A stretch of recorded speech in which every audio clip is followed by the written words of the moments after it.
राज्यात काही दिवसांपूर्वी पेपरफुटी प्रकरणामुळे वादात सापडलेली अन्न औषध प्रशासन विभागातील औषध निरीक्षक पदाची भरती प्रक्रिया रद्द करण्याचा महत्त्वपूर्ण निर्णय महाराष्ट्र लोकसेवा आयोगाने घेतला आहे. यावरून शरद पवारांच्या राष्ट्रवादीचे नेते मेहबूब शेख यांनी राज्य सरकारवर निशाणा साधलाय. पेपर रद्द करून प्रश्न संपत नाहीत, आता पेपरफुटीच्या मुळापर्यंत पोहोचा, असं वक्तव्य त्यांनी केलं.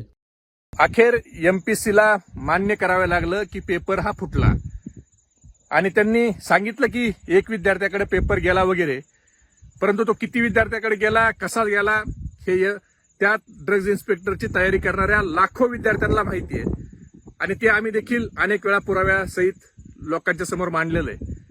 पण परीक्षा रद्द करणं तुम्ही केली, तुमचं अभिनंदन आहे. परंतु सरकारला, देवेंद्र फडणवीसांना मला विनंती करायची आहे की परीक्षा रद्द करणं हे पेपर फुटीचा जो गंभीर आजार झालाय त्या आजारावरचं हे मलमपट्टी आहे.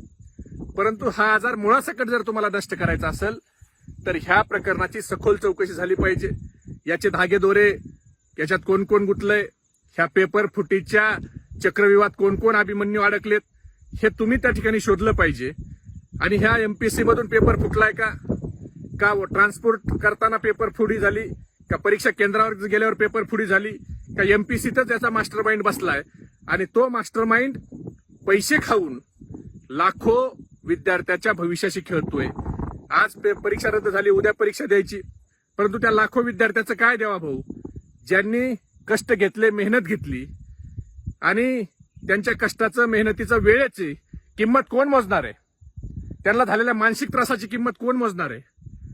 म्हणून वारंवार ही पेपर फुटी होऊ द्यायचं नसेल तर याचं चांगलं ऑपरेशन हे सरकारला करावं लागणार आहे.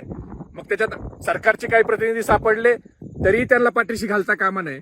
आमची राज्याच्या मुख्यमंत्री देवेंद्र फडणवीसांच्याकडून अपेक्षा आहे की तुम्ही याची सर्जरी अशी केली पाहिजे की परत इथून पुढे कोणाचीही पेपर फोडायची हिंमत झाली नाही पाहिजे आणि या महाराष्ट्रात कोणताही पेपर फुटू नये. म्हणून याची वाहतूकदार असो, एमपीएससीतल्या अधिकारी असो, नाशिकला कुठं ह्या मुलांना एकत्रित बोलावलं, किती मुलं होती, त्यांना कसा पेपर पाठ करून घेतला, ह्या सगळ्या मुळापर्यंत जाऊन याची उत्तरं ही महाराष्ट्रातल्या लाखो लोकांना सरकारकडून पाहिजेत. आणि सरकार हे किंमत ही ज्याने पेपर फोडलाय त्याला मोजायला लावील अशी माफक अपेक्षा आमची आहे.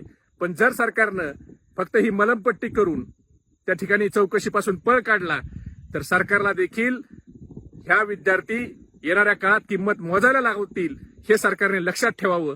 कारण विद्यार्थ्याला गृहीत धरू नका, या राज्यातल्या, देशातल्या युवकाला गृहीत धरू नका.